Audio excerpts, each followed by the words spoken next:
I'll be in it.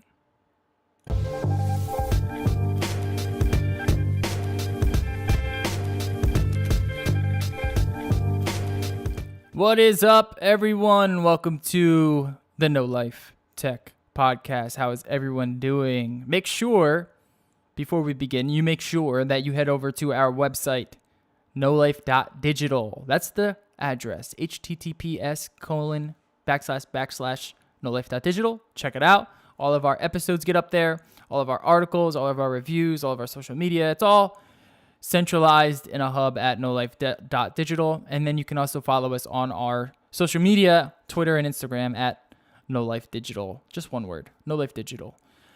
Today we have a few very, very interesting stories to talk about. So I want to get into some things that we've been using. I've been using a few new products that I do want to talk about, maybe recommend some that I want to get into this excellent New York Times piece about data tracking. It's very important that you understand sort of what's being tracked, how you're being tracked.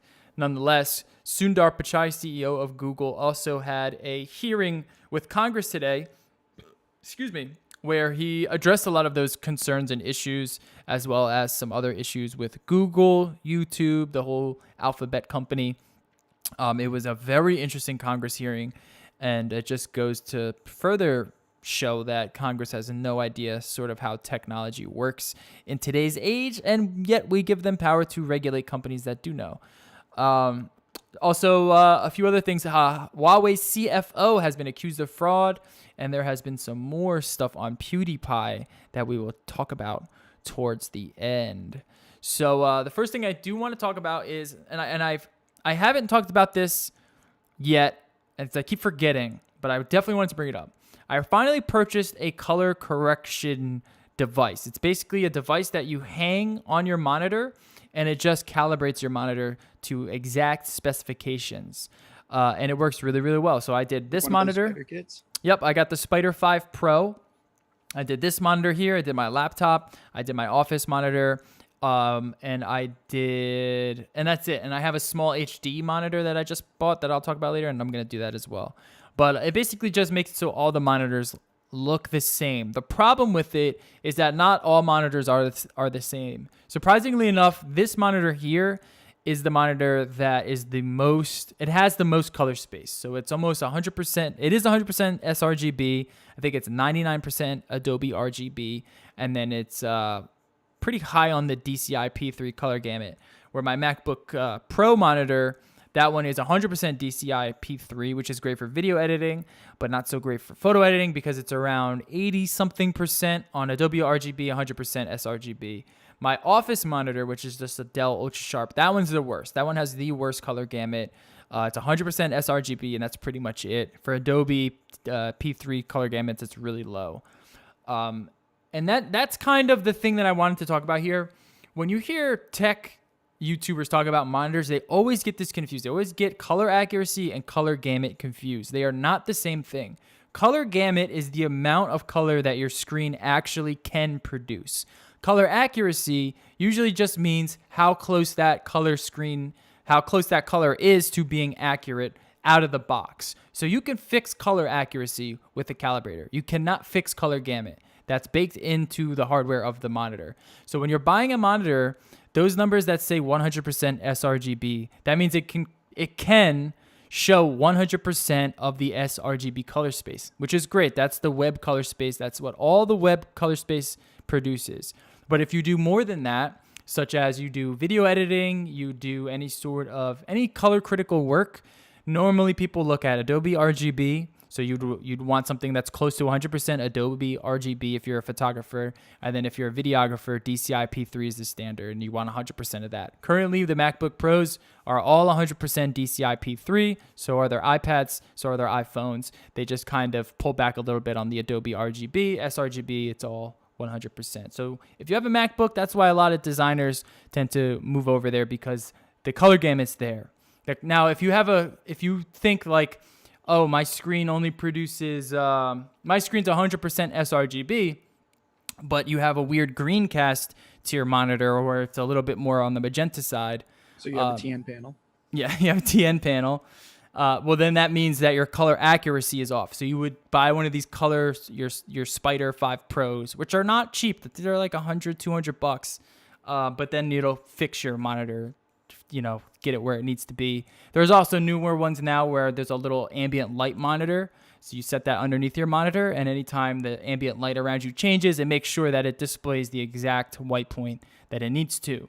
So it's super cool to have if you are someone who does any sort of video work, or you have multiple devices that you work on, because there's nothing more annoying. The reason why I needed this is because I picked the worst color for my logo. I picked like this salmon orange color, and it literally lies right between the Adobe RGB and the sRGB color space.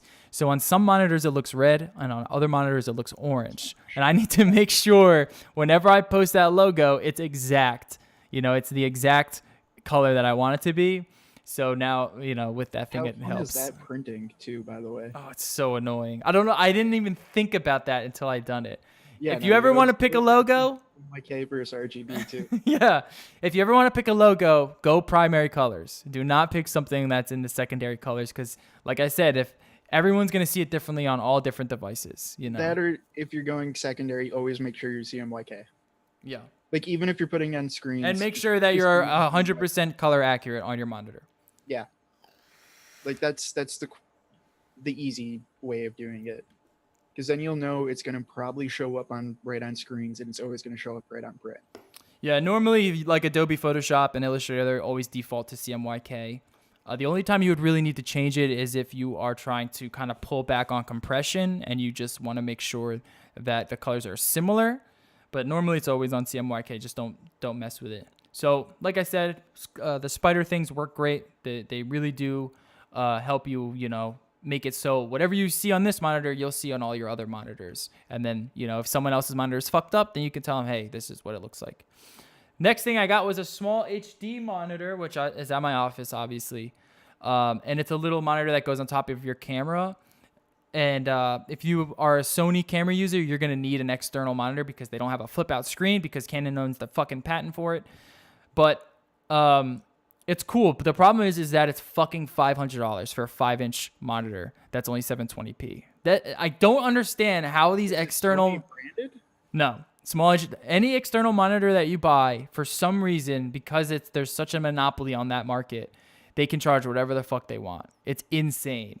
I mean, that's shit, dude. At that point, just get a shittier quality monitor for $80.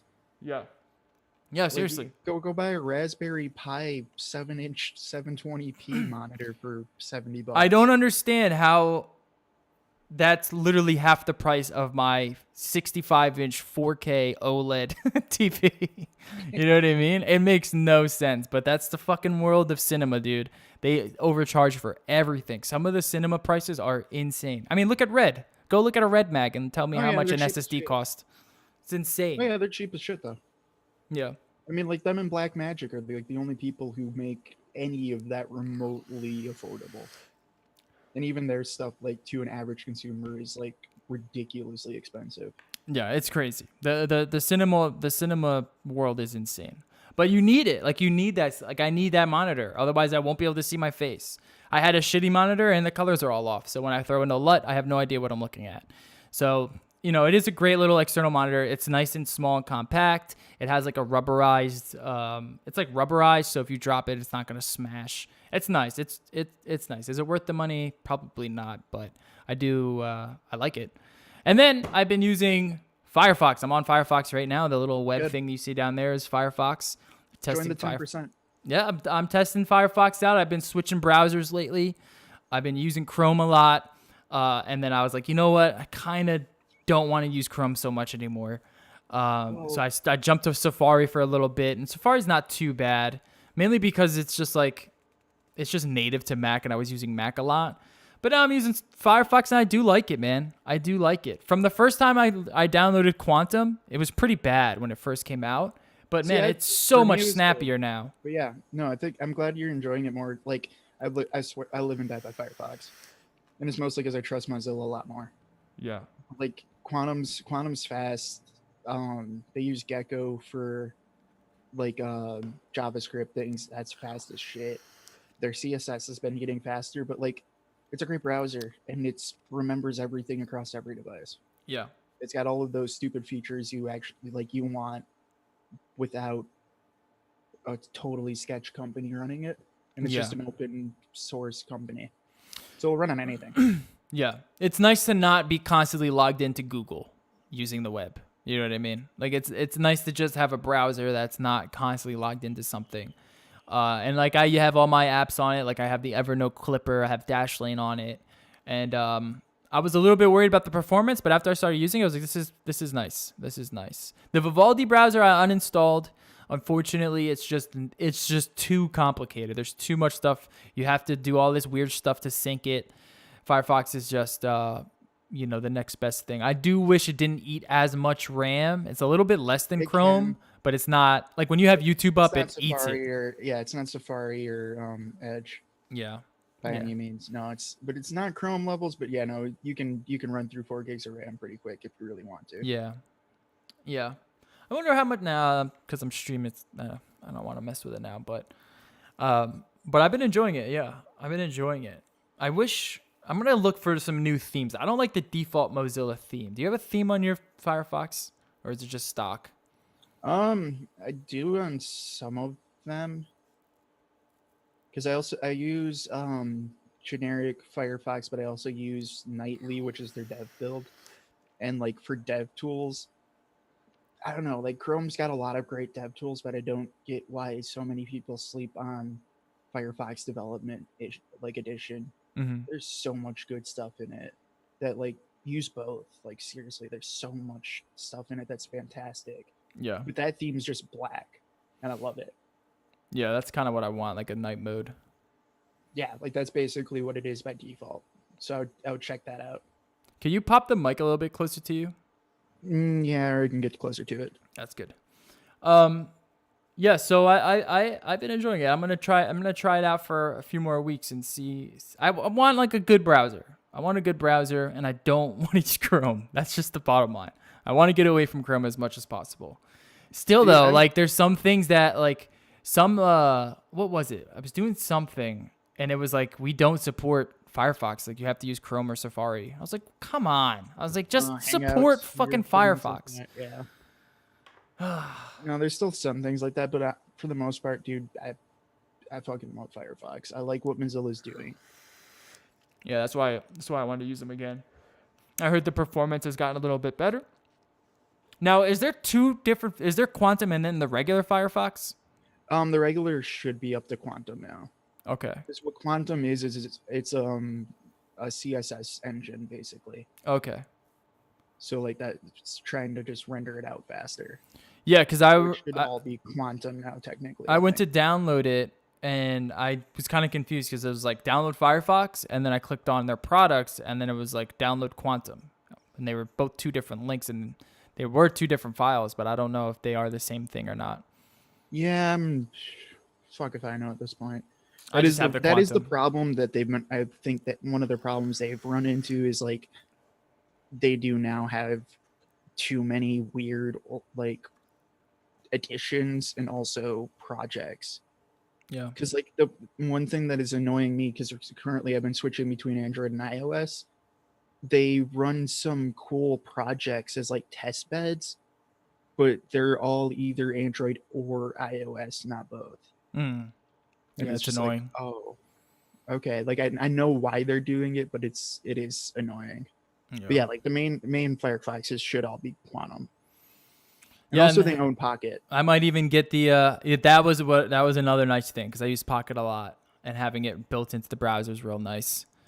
But I do want to get it on my phone as well. I haven't made the switch on my phone yet. Yeah, but you can get it my on phone. you can get it on your phone. It works just the same as Safari basically. Yeah. Yeah, I think I might set it up tonight. I want to set up a new browser on the phone and then set up my VPN. I want to get a VPN. Do that. There's I think Mozilla has a VPN. I don't know. I don't think so. Not I in thought the I way saw something like that. not in like the way Nord does or anything like that. Oh, okay. But like the for mobile they do have two browsers, which is where it gets confusing. They have normal Firefox, and then they have Focus, I think. Yeah. Focus, which is just like super. It's I don't know. I think it's kind of cool, but it's kind of dumb. Focus is basically you're just always in like incognito mode. Okay. That's all it is. So like all trackers are always turned off, and then regular Firefox is just regular Firefox, and you can still choose to turn off specific things. But that was also what's cool about Firefox is they let you choose off any type of tracking, and they have good controls of all of the tracking types. Yeah. Yeah. So to me, Focus is a little redundant since you already have incognito mode. But Right. if you want to completely live that life and go live in Russia, like it's there. Go for it. Yeah. I actually might, because I don't really use any of my bookmarks when I pop the web. Like when I'm on the web on my phone, it's usually just to look something up. I don't. It works. It works pretty cool, and I use it sometimes. But it is annoying because I don't think you'll be logged in then. Right. So like all of your save search is just gone. Yeah. And like I know that shouldn't annoy me as much as it does, but like I have to have save search, dude. It just increases my workflow way too much. Yeah. But like I said, I really don't use the web on my phone that much. Like it's usually just to kind of look stuff up. But I might try it out, and if I don't like it, I'll just pop the other one on. Chrome on the phone is nice though. It is nice on the phone. It's pretty quick. All right, let's get into news. Comcast has been rejected by a small town, which is awesome. Hell yeah. This is awesome. The residents vote for municipal fiber instead. Comcast offered to wire up Charlemont, Massachusetts for $462,000. The town said no. Oh, thank God. Comcast offered to bring cable internet to up to 96% of households in Charlemont in exchange for the town paying $462,000 plus interest toward infrastructure costs over 15 years, but they said no in a special town meeting on Thursday. Comcast's proposal would have saved the town about $1 million, but it would not be a town-owned broadband network. The defeated measure means that Charlemont will likely go forward with a $1.4 million municipal town network, as was approved by the annual town meeting voters in 2015. So, good. This is good. More power to you, Charlemont. And I know that it might be hard to deny something like that. No, I'm happy you did. know, yeah. I'm happy you Yeah. guys did, man. Yeah, seriously, fuck Comcast. Yeah. Like Comcast is like the only company in probably the entire world I've actually had to fight. Yeah. Yeah. I mean, like I said, like when we cut the cord on Comcast, it was like a holiday for us. Yeah. It was great. No, yeah. Like I used to have so many issues with Comcast, and I only dealt with them for 2 years. If Yeah. I would have dealt with them for longer than 2 years of my life, yeah. Yep. Here are some of the pros and cons at Ars Technica list. Pros for going with Comcast included no risk to the town from potential future competition, less town borrowing, a fixed cost to the town, Comcast promotional pricing, and a $10 per month, 15 megabits per second internet package for people with low incomes. Comcast cons were as follows: monopoly service provider, uses older, slower HFC technology, limited control over network build-out, no control over future pricing, customer service record, which should be highlighted, speed caps, and potential to slow down competitive content. But Charlemont's... also, 20 years. Yeah. It's a 20-year contract. Yep. So you have to use Comcast for 20 years. And that's the problem with it. That's the biggest problem with their plans. Like a 2-year contract, 3-year contract, 5 at the most. Like that's pushing it. But no, you can't sign a 20-year contract of like you can only have this internet provider. Yeah. Now here are the benefits of a town-run approach. 100% fiber to the home technology, which is I have the Verizon fiber thing, and it's a lot faster. Town-owned and controlled, which has its pros and cons, but normally keeping it town-owned is a good idea. At take rates above 40% generates revenue that will reduce the tax burden, not for profit, to keep prices as low as possible. That's the biggest selling point of a town-run bureaucratic internet provision. Transparent billing and marketing, no extra taxes, fees except government mandated phone taxes, same speed for all subscribers and content. So there's a lot of great benefits to having a town run approach. Obviously, it's going to keep your profits, it's going to keep your prices low because it's not for profit. The only problem with it is that it's run by bureaucrats. You're going to have people that are going to try to get in there and fuck with it and try to make it about them and try to steal any kind of profit they can from it. That happens with any sort of governmental program. But guess what? You can actually have competition. Yeah. So if that actually does happen, you can have someone come in and actually provide an ulterior service instead of, no, you have Comcast for 20 years. Yeah. I guess the worst thing that could happen with a town run approach is that maybe like super poor communities might not be able to get it unless there was some type of law put into place, where Comcast, they have a certain plan. Honest, if it's a small town, they're probably gonna, okay, we're talking about a town of 1,300 people. There's gonna be some poor people in there, and they're gonna get it. Yeah. Like if you're having been to lived in like a small town that size, like they do stick out for their own. Yeah. Because everyone knows that person. Yeah. This is awesome. This is awesome. Hopefully we see more towns doing it as some of these Comcast contracts dry up. And especially too, because like Comcast is only not even in 10% of there at the moment, and Verizon's in 88%. Like, also their proposed pricing isn't fantastic, but it's not terrible. $80 a month for a gigabyte up and down. Yeah, it's about what I pay. I paid $50 for a gigabyte up and down, but that was like a steal of the century. Yeah. But like, or you'd pay $80. You'd pay what? It'd be like $45 for Comcast for the first year, and then $80 for 100, down 10 up for 20 years. And it'll probably be more because for some reason it's always more than what. Oh yeah, they say. every 2 years. Every 2 years it goes up. They always fuck your pricing up. That's the problem with Comcast. They suck. They fuck your pricing up, but they'll also fuck your service up. They fuck everything up. No, like I had so many times where it's always down. Yeah, no, it was the fact that it was down. It would always go down at 4 a.m. Like every week, it would go down at 4 a.m. And then there was just random, like probably once every 2 months, you just have 2 days without internet. Yeah. And you don't get paid back for that. No. Nope. And you don't have you have no control. Like this just, like with Verizon, it was nice with Verizon because like if there's an issue, they can bring someone over almost immediately. Like you could set up a plan for that same day, which is awesome. I have never had that luxury with Comcast. The only thing that was nice about Comcast was that their TV service includes 1 billion channels that you won't watch. That's about the only thing I could think of that's nice about Comcast. Yeah, and at least when I was going through Comcast, you also couldn't set it up yourself. No. I'm going through Spectrum at the moment, which is, it's not as bad. It's still kind of bad, but like they'll at least be like, oh, you're not an idiot. Yeah, no, you can set it up yourself for no charge. Yeah, that's cool. Yeah.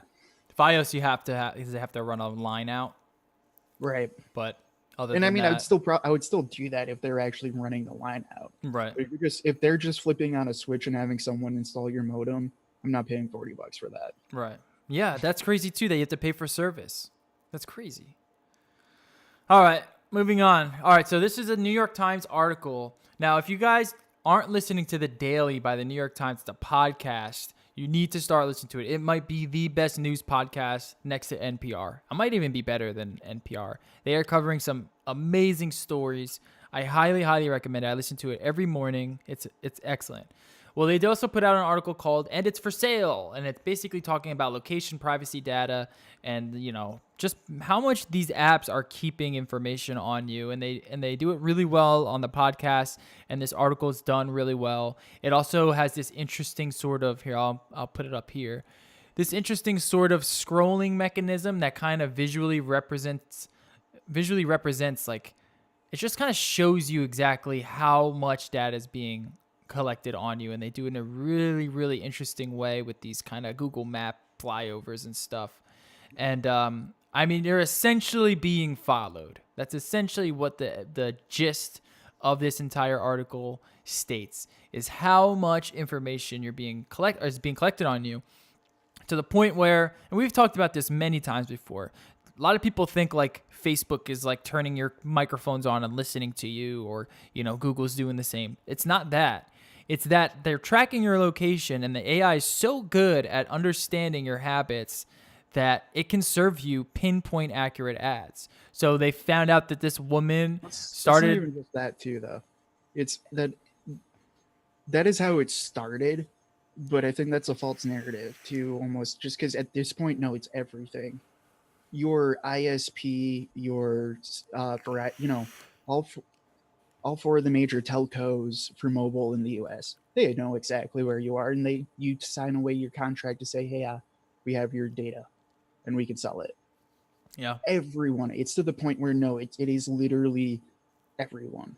And the problem is now is that since everyone's using it, all companies are using it. They know when you go to a place. They know when you go to any company, any sort of store, and they'll say, "Oh, you're visiting, Weight Watchers a lot. You're visiting this. You're visiting. You're doing this Weight Watchers thing, but now we're seeing you kind of visit these pizza joints a lot. So maybe you're kind of straying away from your diet. So now we're gonna target you ads that make you feel guilty about the food that you're eating, and it's that type of advertising that becomes more insidious. It's just they can kind of manipulate your emotions, and we saw what it can do in the political space with the whole Facebook debacle. But seeing it more done just in your everyday life it starts to become a little bit more apparent to other people that don't listen to this podcast. The more everyday Joe who just thinks like, oh, I'm not using Google now, so they obviously aren't tracking me. No, that's not how it is. That's not how it is. If you have a phone in your pocket, you are being recorded everywhere you go, every step you take. No, and same with computers. Same with any your video game console. Literally anything that goes through the internet. If you're using the internet, you're in public. Yeah. Yeah, and it's being sold. Shitty. That data is being sold. Oh, it's fucking terrifying, but it's I think there's ways to do it ethically, and the problem is no one's doing it ethically. I don't think you can. I used to think that, but I don't think you can. I think it will always turn out the way it is. I will think it will always turn out this way. I don't want to say regulation's a good idea, but I don't see any other way around it. Yeah, no, I think we're headed towards GDPR. That's used in the EU. We're gonna get GDPR. It's good enough, and it's not that bad. Basically, what GDPR is, okay, we have to track. If we are a company and we track your data, we have to keep a database, and we have to let you know we have that database, and we have to let you delete that database. Yeah, we have to provide it to you should you request that data, all the data that's being tracked on you. Yeah. And now for a company that can implement that, it's easy, right? For any sort of company that can implement some sort of database. And like it's not the easiest thing. But for some companies, it's very difficult. Right. But at the same time, there is one of those things where like an ethics side, like, should we actually probably do that? Yeah, we probably should. Like, that should actually probably be standard. Is if we have your data, we should let you have some control over what you use or what your data is. That should be the standard too. It should that we shouldn't need regulation to do that, but it seems like we're going to need it. Yeah. Because these companies they're collecting way too much information and they're making money off of it. They're not like you just living your life. They're making money off of. The ads, the ads are insidious, totally, and it is disgusting. But like, I'm a little bit more jaded to it because to me, like, I'm like, okay, I just watched this lady's map. I know exactly where this lady is. That's way more terrifying to me than like a guilt trip ad. Yeah. That like you can make a pinpoint map of this lady's entire walking trek.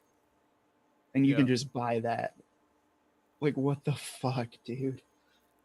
Yeah. Yeah, but I also think it's kind of crazy, like they show this Planned Parenthood thing here.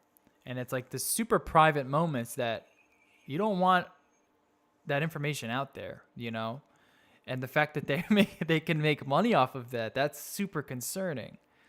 You Oh, know, yeah, no, like like that's how, one of like where is the line for that advertising? And like, now again, in a capitalist society, I want to say like anything should go. And if you're an adult, you should know kind of what you're consenting to, and maybe you should read all that. Maybe it's on you to read the terms and services. But then again, it's like it's become so ingrained in our society that it's just like no one reads that shit, dude. They've become so convoluted. A lot of them are just copy and pasted from other companies. it's that, and then also if it's a terms of service, it's in legalese. Yeah, So now you have to have a law degree to be able to understand it. yeah, it's But true. um, yeah, no, I agree with what you're saying, but at the same time, it is still also a new it's a new media problem, but it's I mean the internet's still not that old. Yeah, Like this is still totally this is the first era you've been constantly tracked. And that's totally terrifying. yeah, But it's also like so how do we manage that? yeah. How? What do you think is like the Because best way to figure this out? I think Because you can't if you need short term I think GPS. you have to do like GDPR style things. Like I do think that for short term just cuz But I still think it's it like well it's also it's to the people aren't gonna point. care, you know? Yeah, but I think that's at least gives the option to people who do care a way out, but it does force a rule set finally on the thing because right now there isn't a rule set really.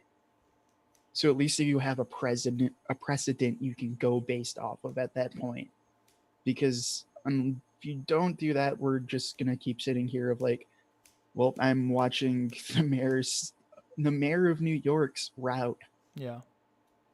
Like, yeah, that's not asking for anything bad to happen. Like, what the fuck? And the worst part about it is like you need some of these services to work in order to use that service. You Yeah, know, like you need to opt into this to in and order for these a big services to be working properly. Like you yeah, can't and use a big part of that is certain like apps without turning your location data on. if you yeah, no, that is true. So that's why I think GDPR's that kind of style is the better of two evils.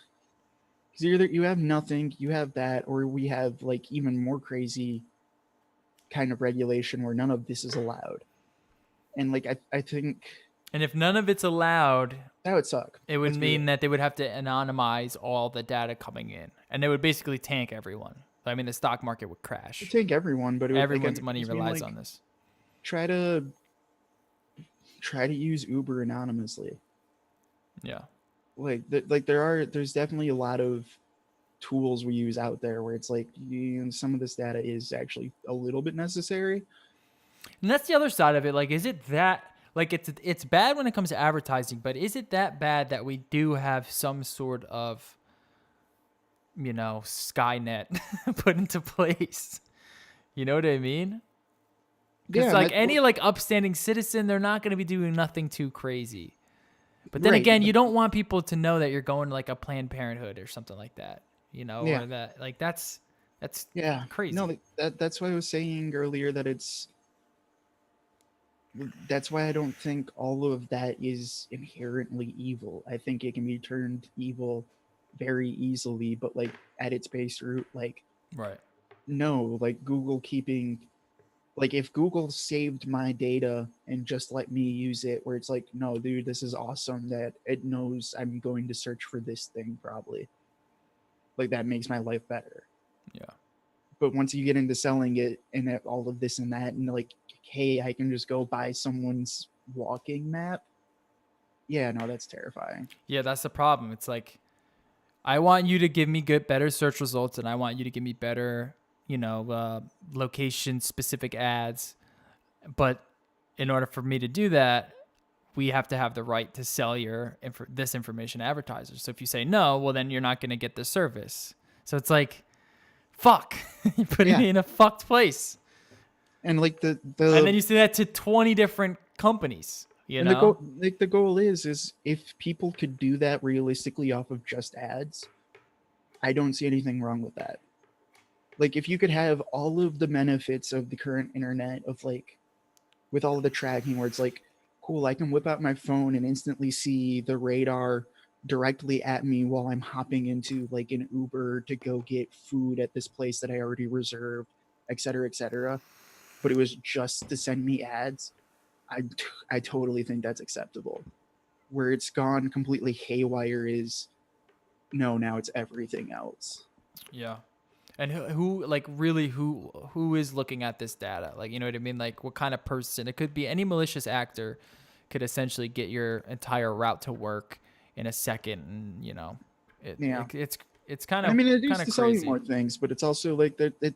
There's a level of responsibility once you have that kind of scope of a database. Yeah. And I right now, think nothing to do. We don't have anything we don't have anything. We don't have any saying. punishment. We Yeah, don't there's no punishment. So if someone that does, end up, maliciously using that data against you, there's no punishment for it. well, and then on top of that, there's a data breach every day of now these massive data Exactly. banks that have everything, and it's just like, that's why I'm always pissed off that we don't take cybersecurity seriously. But it's like that's why I say GDPR is like a stopgap, just because like, okay, that at least says, hey, I can delete my data every fucking day. Right. I can just open an app that's gonna fucking delete everything every day. Yeah. Because that's a shitty solution. Like, let's be real, that's a really fucking shitty solution. But at least that's a stopgap solution until we actually figure out, or someone smarter than me figures out a solution to this problem. Yeah, I don't know. I don't know what the solution is. And it sounds like Sundar Pichai doesn't really know either, because he just had to testify in front of Congress for a myriad of different reasons. And I kind of felt bad for him, because it's obvious that Congress has no idea how technology works. We saw No, that with Zuckerberg, where we saw it again today with Sundar Pichai. no, like I have a little bit more There's a few hope. people, but not No, many. I have more hope in the current House than I would have like 6 months ago, and that has nothing to even do with political standings. Just like on both parties, the average person who was elected in midterms was younger, and like just based off of that, I'm like, maybe you have a little bit better of an idea of like what Facebook is. But like whenever it's a Senate meeting, it's just like, oh, Yeah. oh, you poor 70-year-old, you have no idea what's going on, do you? Yeah, there was one. I don't remember who it was, but he was essentially he says to Sundar, he's like, so how did this app send my daughter, my child daughter, a picture of her grandfather on his iPhone? He was like, I don't own an iPhone. I don't make the iPhone, you fucking idiot. And it's like they have no idea what they're talking about. And those are the people that make the regulations. That's the problem with this country and the regulatory process in it. These people have no clue how any of this works, but they're going to make the regulations to tell these companies how to do it. So what was interesting about this, there was a few things. Was China, to me, was the most interesting. So we know the whole That's actually, project. I mean, we'll get into that later too, but like that's also been a very interesting thing that's been going on, Yeah. of just China. The China.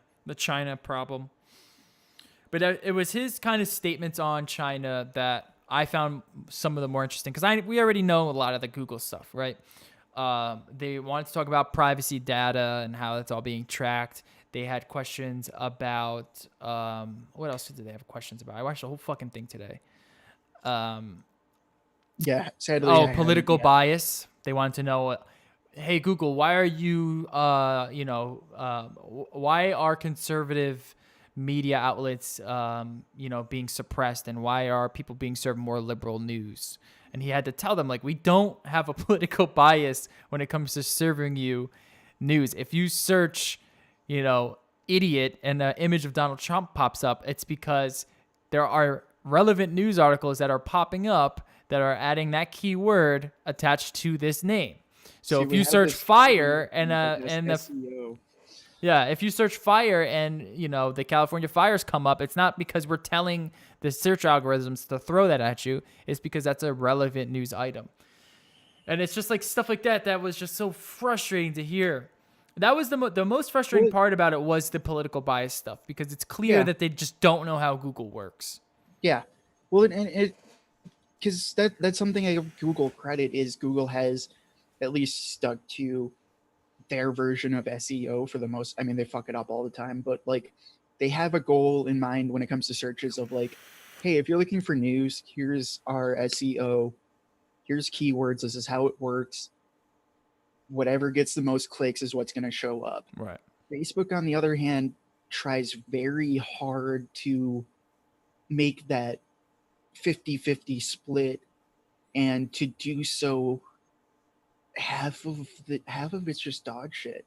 Yeah. Like half of it is fake news just because no one on side A or B was actually reporting about that, so they go to bottom of the barrel bullshit factories Yeah. just so they can say, hey, we have 50-50 stance on this. And that was the most interesting thing about the hearing to me, was how he kind of addressed fake news, because he didn't explicitly state like this is fake news. He had to kind of dance around it, because a lot of certain news medias, they kind of aren't substantiated, right? So they need to they just don't require the same amount of attention that something like ABC gets or mainstream media gets. You know, when people look something up, those mainstream media articles are going to pop up because they're mainstream. And that's just how that algorithm works. It's not like they have, you know, one of the guys started talking about, you know, do you have an investigation internally going on to look at the resist movement within your company? And he was like, I don't even know what you're talking about. Yeah. He's like, what resist movement in my company? You know, if someone is actively trying to Sounds like undermine fake my news. company, then yeah, I'll look into it. But it's just like That's dumb sounds shit. like he was fed a bunch of fake news. But Well, okay. it was exacerbated by them being able to sort of deplatform someone like Alex Jones. That's kind of where a lot of this came from, the deplatforming of Alex Jones, and Sargon just got deplatformed. Gavin Oh, I didn't McInnes know got that. or he didn't get deplatformed, but he got something got taken away I from mean, him.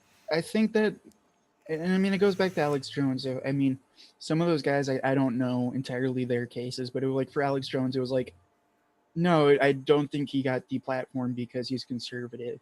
He got deplatformed because he's, for like 3 years, convinced an entire town that a bunch of children got shot at, that it was a false flag and they're all lying. So now these parents get harassed every day of their lives. Yeah. And like Like, no, that's why you got fucking dethroned. I understand the liberalist sort of argument, like, you know, it's free speech. We're allowed to say whatever we want. I completely understand that. But this is also a private company, and this had to been stated multiple times throughout this hearing.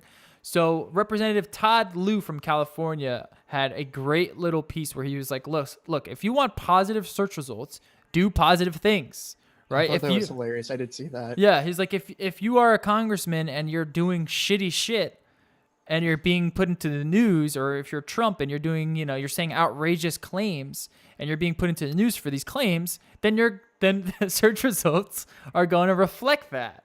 You know, it's not a conspiracy. And that, yeah, no, I agree with you. But also part of it is because there is an imbalance in mainstream news. Like, Yeah. like when we're talking straight mainstream news, you know, you have like what, ABC, NBC, CNN, Fox. Like, okay, so you have Fox News basically as like your conservative mainstream outlet, and that's about it. But when you go into search results, I guarantee you, every single person, if you present them 10 search results and only one or two of them is from the mainstream, regardless of what mainstream it is, they're gonna click the mainstream every time. Yeah. Yeah, they're gonna click the one of the name that they know. They're not gonna Yeah. click the Daily Caller. They're not gonna click, you know, the Federalist.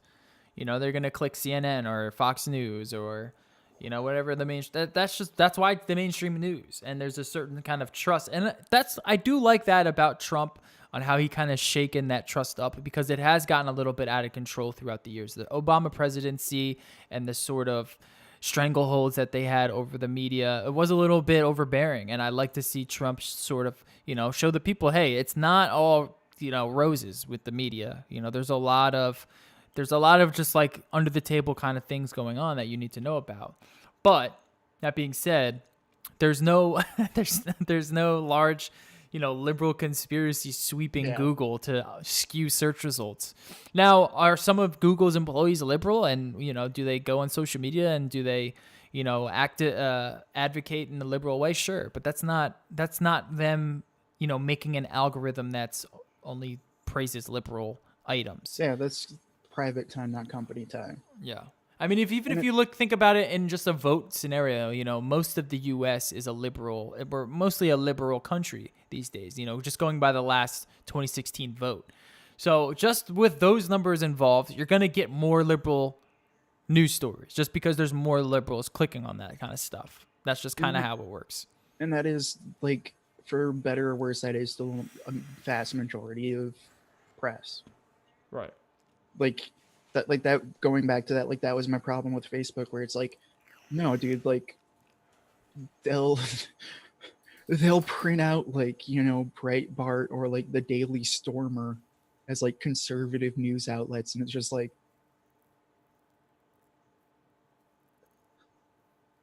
okay. Yeah. Like, I'm not saying CNN's good, they're trash, but like, they'll at least they'll try. Like, I don't trust the Daily Stormer or the Daily Caller or the dailymail.co.uk. Yeah. Dude, honestly, nowadays I only trust like one news source. You know what I mean? I don't barely even trust them. I trust, to an extent, New York Times, Washington Post. Yeah, I like New York Times. The Post is pretty good, but I mainly just look at Wall Street Journal nowadays. Just anything to do with finance, I feel like they're not fucking around. You know what I mean? Yeah, for finance, sure. Almost all of their stuff outside of finance is opinion pieces, and I don't give a shit. Yeah, I don't really read opinions. I also got sometimes the New York Times has good opinions. Yeah, I'm a little bit biased towards Politico at the moment, just because I got a buddy who works there. Politico? Yeah. Politico's pretty good. One of my buddies from high school works. He's getting hired. There's a lot of great reporters out there. Yeah. And then if you need a great reporter, they do great reporting. They don't do left or right reporting. They just report. Yeah. No, like if the outcome does not determine the actual if someone's a liberal or not. If you're a fan of that, check out my buddy Ian Colgren. He works at Politico currently. But like, I'm not gonna lie, dude's not that biased in real life. I haven't seen him in a year or two, but when it comes to reporting, he's the reason I defend reporters. Like, cause he will do everything he can to just be like, no, here's facts. That's it. Yeah, it's the job of a reporter. They're not there for opinions. They have opinion writers for that. They're there to report what they see.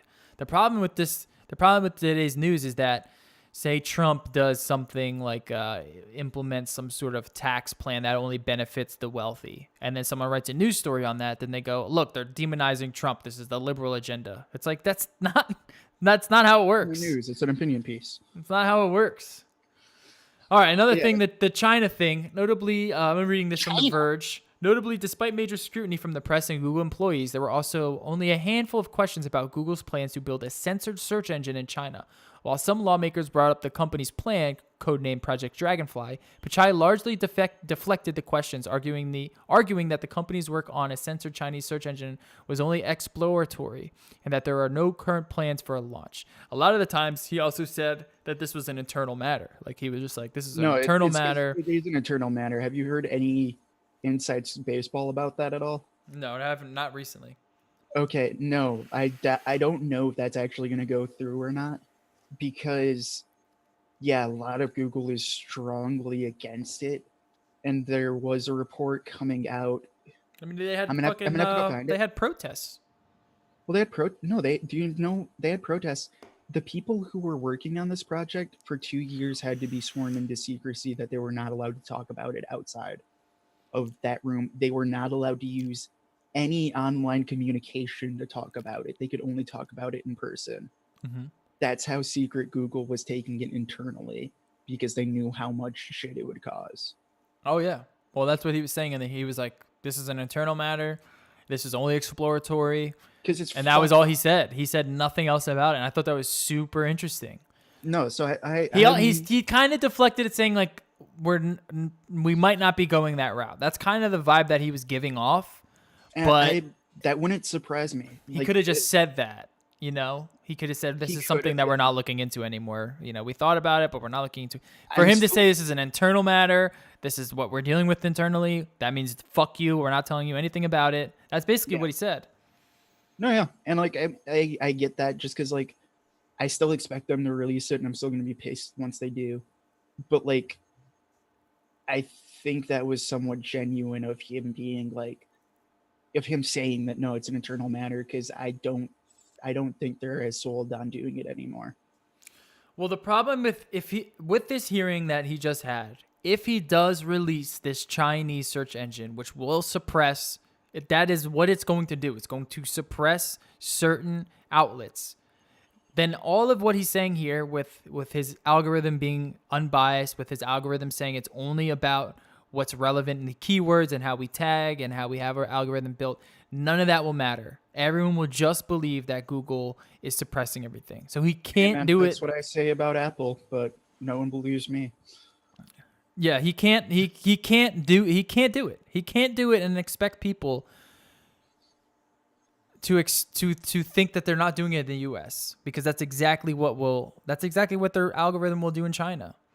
And I'm super interested in seeing exactly how it's going to be released. Like, how is he even going to, like, is it going to go under like a different subsidiary of a company? You know what I mean? Like, it's going to be found out. All of Either way. Alphabet's a thing, you know.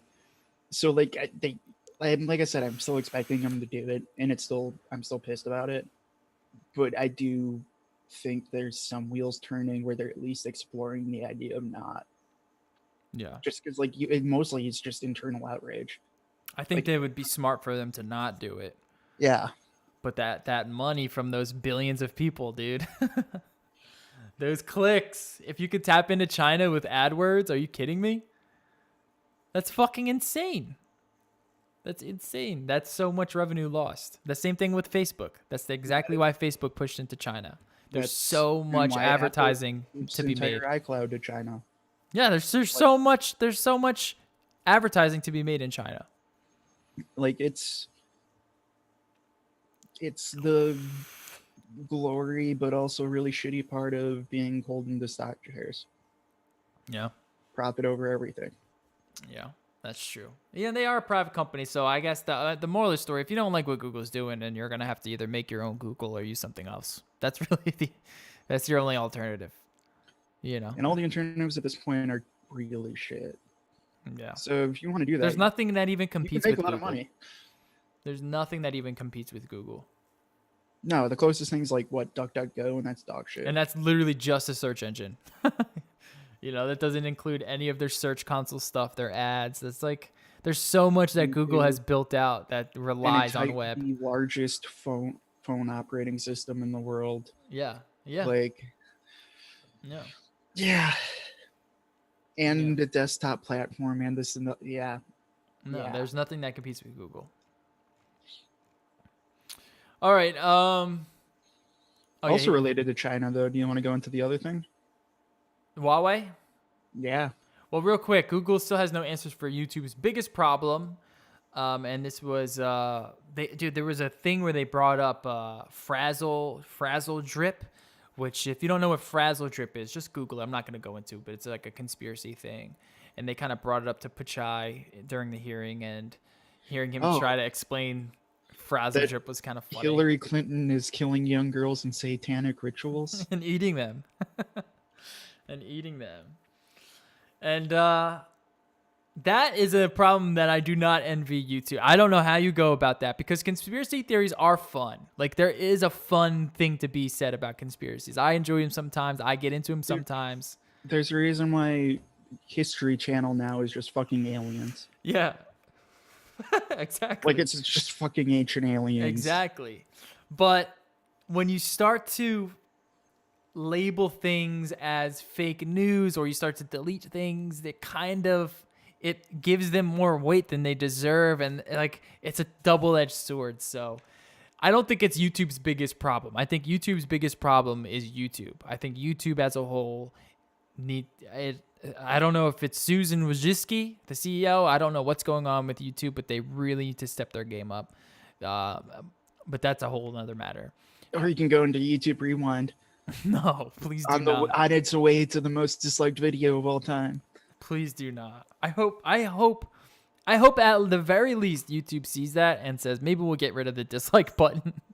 I just want them to remove the dislike button. That'll make me really happy. All right, well, moving on. Yes, Huawei's CFO has been accused of fraud, and her main defense is a PowerPoint. This is another one out of The Verge, according to the Star of Vancouver. So supposedly, Huawei CEO has been hiding, been trying to avoid the U.S. because she's being extradited for fraud, and the fraud is pertaining to her work.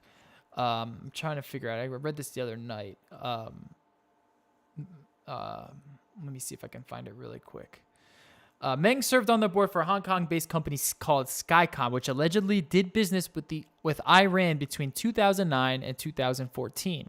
U.S. banks worked with Huawei at this time, so Iran sanctions were violated indirectly. So with her sort of working in this company and then working with Iran, she would be violating sanction law, against Iran, obviously because of the Iran-Contra war.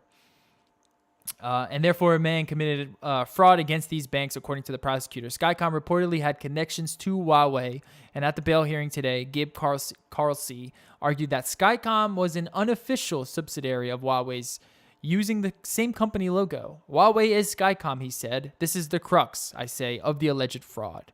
And I mean, you really can't really get by that if you're using the same fucking logo. And your CEO is the same person who's the family heir of the original owner, then it's kind of you also use there. Sky in your name. Yeah, Skycom. Come on. You can't do a 2-syllable name of 6 letters with Sky in it and not just be like Skynet. This is fake. Yeah. Huawei's comment on the arrest to The Verge was the company has been provided. The company has been provided very little information regarding the charges and is not aware of any wrongdoing by Mrs. Meng. The company believes the Canadian and U.S. legal systems will ultimately reach a just conclusion. Huawei complies with all applicable laws and regulations where it operates, including applicable export control and sanction laws and regulations of the UN, US, and EU. We will continue to follow the bail hearing on Monday. We have every confidence that the Canadian and U.S. legal systems will reach the right conclusion. Now, the defense from Meng's lawyer, David Martin, introduced a 2013 PowerPoint presentation that Meng once had given to explain to a bank in Hong Kong that Huawei had not violated any U.S. sanctions. So that's their defense. A 2013 PowerPoint presentation where Meng was talking to a bank in Hong Kong, basically saying that they had not violated any U.S. sanctions. PowerPoint 2013 is better than PowerPoint Office 365, confirmed. I don't know if she's gonna, I don't know exactly what's gonna come of this. I don't know too much of the specifics behind the sanction law. Now, I can almost guarantee that some sort of red herring. There's probably something else that they want to. Oh, that's what I was just thinking of. Now, because that was let's go into my conspiracy theory world. How much do you think this could possibly fuel the current war against Huawei the U.S. is having? That's what I might be thinking. This is because also related somewhat to this. The U.S. has convinced the UK, Australia, and I think a couple of other countries do not use Huawei for 5G. Yeah. At all. Yeah. Now, if you are a company and you are doing work with a enemy of the state and you're trying to commit fraud, like if this all comes out to be true, then that does give me a different outlook on Meng and Huawei. If there was sanctions that were violated knowingly, because that's deception, that's fraud, especially with someone with Iran. Even if it's just for profit, even if it's just some sort of financial fiduciary, reasons. Huawei does have, I don't think it's investment, but they do have high ups from the Chinese government. Yeah. Oh, for sure. that was always what was brought in up as the main point of not using them. Yeah, you're not And going to also be able to how get a much phone company like Huawei created in China without having some sort of government regulation upon you. That's just how it is in China. They have it's not control even over everyone. regulation. It's like I think like her brother's literally a general or something like that. Yeah. No, they're going to have some overseeing power on your company. You know, they're definitely going to be keeping a close eye on that company. And I mean, there's something to be said about that. Like I said, I think this is kind of a red herring. I think they want to see what else is really going on. Maybe try to finagle some sort of Instead of the information. Mueller, is this the Hang Maybe. Maybe. or the Mang? The Hang? Highway Mang? Well, I don't know who I don't know who the Mueller is in this situation. I don't think we have that information, Yeah. but we can call it the Meng. This is the Meng. All right. By the way, I forgot to mention this. I wanted to show you guys this website called killedbygoogle.com, and it's essentially a website of wow. all of Google's programs that have Fucking come and went. Picasa. Picasso's Oh, on God. there. I mean, And Google X is still technically alive, but not really. just in 2018 alone. Oh yeah, when they there's so bought and many. killed Quick Office immediately. So look at this website here, and I'm just gonna scroll this is all of the programs and apps and projects that Google has created and killed in their short time on this planet. Very interesting to see. It's kind of gives you a blast from the past. I mean, remember Google Answers? That was killed Yeah. in 2006. Remember Google Video Player? Yeah. Oh my And there was god. an entire section of Google that you went to videos Yeah. and saw all of your ripped off YouTube content before they bought out YouTube. Yeah, there's Google Desktop on there, Google Labs. Like that was totally what we'd always do back in the day. Was YouTube was blocked, so we'd hit up Google and just go to Google Video Player. And It it was was the just same thing. it was all just uploaded, ripped fucking YouTube content. Yeah, this is a cool little site. Oh man, iGoogle died in 2013. I thought it was a lot later than that, but I guess not. Time flies by. Yeah, Picasso died in 2015. Picasso. All right. Yeah, they bought Snapseed, so they didn't need it anymore. Snapseed's way better, by the way. It Snapseed, is. just fix your text stuff, and then I would use you solely. All right, last thing. Fucking PewDiePie Google TV. gives shout out to hateful anti-Semitic YouTube channel. R's channel has grown by 15 subscribers since. So I brought this up yesterday to just us in the private chat. He did, and we all thought he was fucking crazy. You guys all thought I was nuts, that I was And making up to some. an extent, you still kind of are, because the crux of our argument is still true. Sure. So the thing is like, I consider follow myself your more of a favorite conservative. I consider myself more of a conservative. And when I was a little bit younger, I was a lot more of like that 4chan sort of like extreme conservative. And there's a certain type of world that encompasses that. And back when I was more interested in it, it was very heavily anti-PC culture, very, heavy family values, very heavily capitalist, just kind of just like, imperialist almost. And that was kind of what interested me, and that's kind of how I grew my political spectrum from there. And then over the year, mainly over the Trump presidency, at least from what I've seen, there's always been like hints of it and kind of jokes about it that kind of would pop up, and it never really interested me like that. But recently, it's been very apparent that world has been taken over by very anti-Semitic globalist sort of speak. I mean, I don't know. And that doesn't interest me, and that's kind of why I've left that a little bit. I don't think the Jews are running over the world, and they're trying to, get rid of the Christian white You're not a male. dumbass. Right.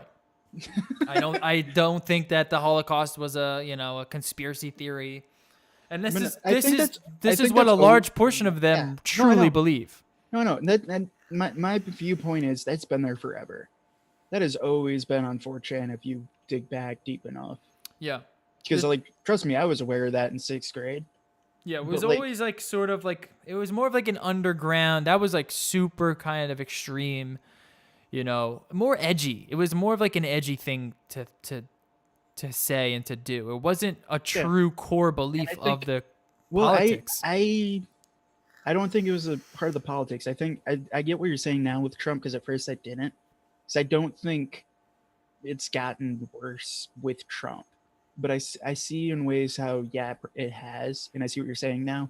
Yeah. Because to me, it's just like, no, I think those were core beliefs of some of those users on those websites when we were in sixth grade. We just didn't realize it Yeah, and well, because they now were they like, kind of congregated and they've kind of taken over that sort of capitalist, imperialist, sort of conservative segment. Like that is yeah, part of it now. I think that is part of it. But what I'm saying is, I think that to an extent that was always still part of it. We just, at least for me, It was like, more I w- marginalized though.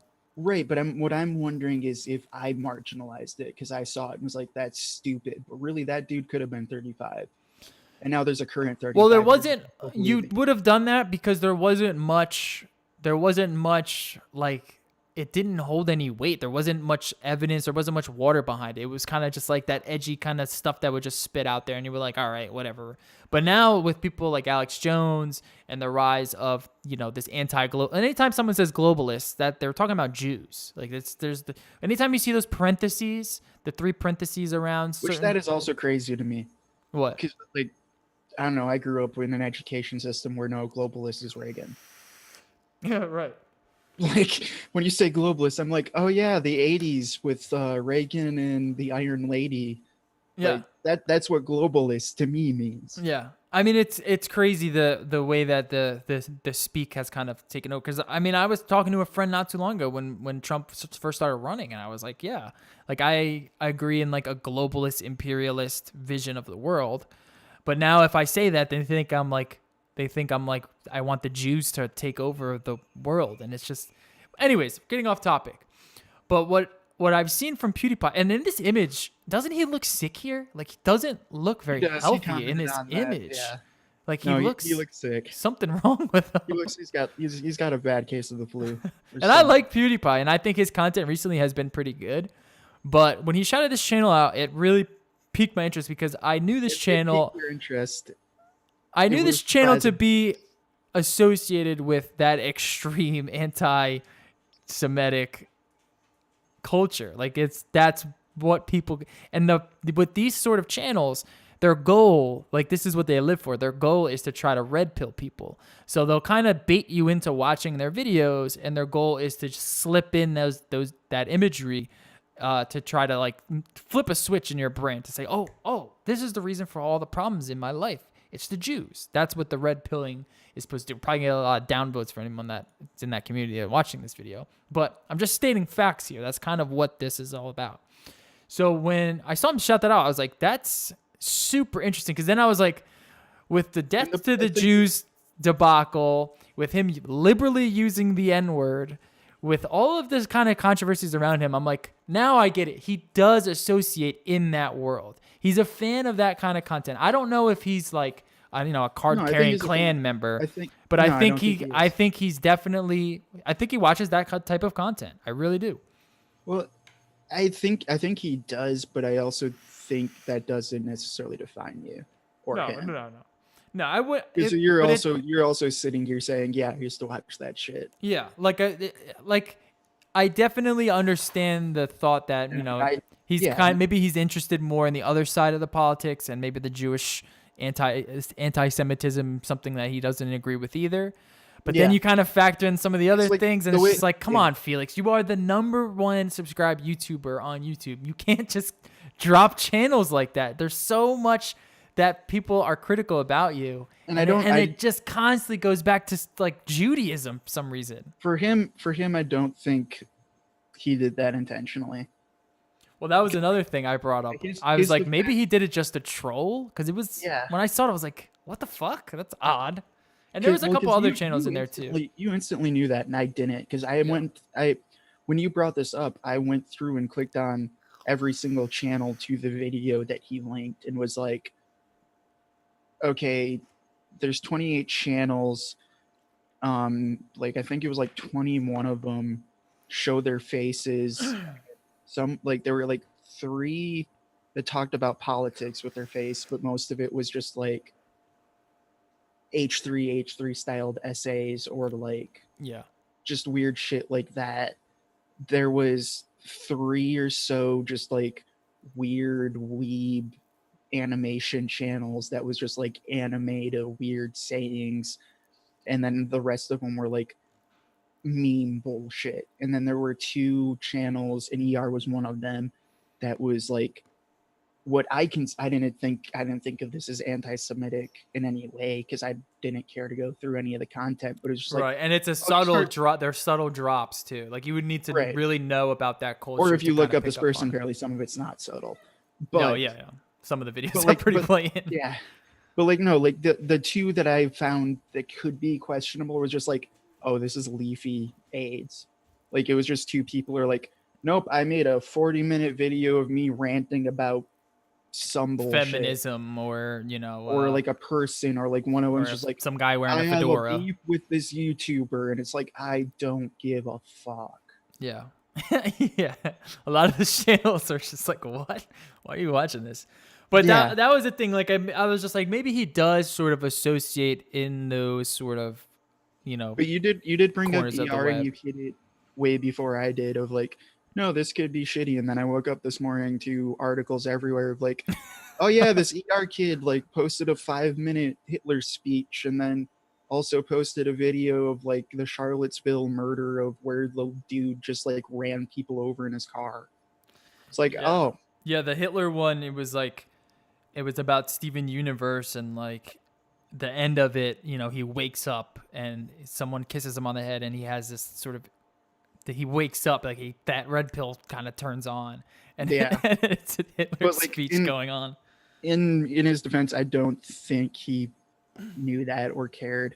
Because if you do watch through the video that he since edited it and took that out and removed it, but like it was just like, no, he was literally just looking at the channel, just like, oh yeah, this guy, he scrolls over the video, he was trying to think of, oh yeah, a Death Note video. Like he didn't fucking pay attention to it at all. I don't know, man. I think he likes that sort of content. And I don't like I said, I I think don't he think I he's think like he a card carrying clan member. No, yeah, like I think he does like that kind of edgy humor, Yeah. but I don't think he's like, The problem is I'm gonna though, suddenly put in this one guy because I know back in 2016 he posted a video of Hitler. is like with him, it constantly goes back to like anti-Semitism. Like he needs Does it to get. constantly, or is there like three really, I mean, in a really span out of a there? year. It's been like two, but like I I mean, think, just stop posting shit about anti-Semitism. It's yeah. not that difficult. I mean, but at the same time, Plus, like, he's like a blonde-haired, blue-eyed kid. His yeah, parents are fucking filthy rich. He never had to work a day in his life. Like he's like the I perfect don't person to like hate. I'm not defending him that way because I don't think he's that fucking brilliant. But it is one of those like I don't think he's out there being a Pizzagate conspiracy No, I don't theorist. think so either. And I think Like he's it's actually a smart dude. Like he recommends yeah, a lot of good books, and like he does have a, he does have a, like I said, his some of his videos recently but have been pretty but good. to me it's one of those like, yeah, no, this is a fuck up, but at the same time, like, I mean, shit, dude, a guy who was running for Senate here gotten a ton of flack because he basically did what PewDiePie did. He made a campaign video, but it was all just stock footage, and that's what half of the channels he was shouting out was just like, nope, these are stupid meme channels I use for stock footage, basically with their permission. Mm. And like, okay, he was running for Senate, and he got in a bunch of trouble because they used the stock footage of a school, and there was an anti-Semitic poster in the stock footage. Yeah, no, I Like, can I can see what you're dude saying. had no idea. Yeah, yeah, I'm And definitely I mean, he's gonna. he's running for Senate. He has a full team like looking for that. And then one random person did the whole enhance meme and found this little thing in like a frame of a video to find it. Yeah, yeah, they do some of those stuff quite subtly. But the thing with PewDiePie, it's like he just needs to be more careful, man. He really does need to be more careful. Like, at least for like a year or two. Like, lay low for a little bit and then do what you got to do, because he's the reason for the adpocalypse. He's the sole reason for it. And that fucked everyone over. And he's like, it still kind of leaves a salty taste in my mouth that he has that much weight over the platform. Anything that he does is going to be blown up on the news, especially mainstream news for some reason has an issue with YouTubers. And it's just kind of a shame to see. So do I think he's a Nazi? No, I don't think he's a Nazi. I don't think he's a card-carrying Klan member, but I do think he, enjoys that type of, He's not specifically anti-Semitism, but he's that's a rich sort of white dude from Europe. exactly. Yeah, he probably likes to dip into 4chan sometimes. Maybe he's a little bit more of that Stefan Molyneux fan, which we know he likes Jordan Peterson a lot. I got my own thoughts on good old Jordan Peterson. But what's crazy is, like, that's the thing about politics, man. It's like, I've been a conservative for years, and now all of a sudden I'm getting labeled as an SJW and a liberal. Yeah. It's crazy. It's crazy. They've gone so far. Welcome to politics. I know, it's so annoying. The problem is everyone has an opinion. The problem is no one can defend their opinion, and they just get pissed off. Yeah. And then try to force their opinion louder. Yeah, that's the truth. All right, any other news before we get out of here? I think that's pretty much it. Go watch YouTube Rewind. It's a great video that they posted. It's like 10 minutes long. Will Smith's in it for some reason. Bad. Will Smith's in it. Ninja's in it, because of course Ninja's in it. Ninja, Marquez Brownlee's on a Fortnite bus. I'm happy Marquez was in it. Like I'm not. I wish he had nothing to do with that monstrosity of a video. True.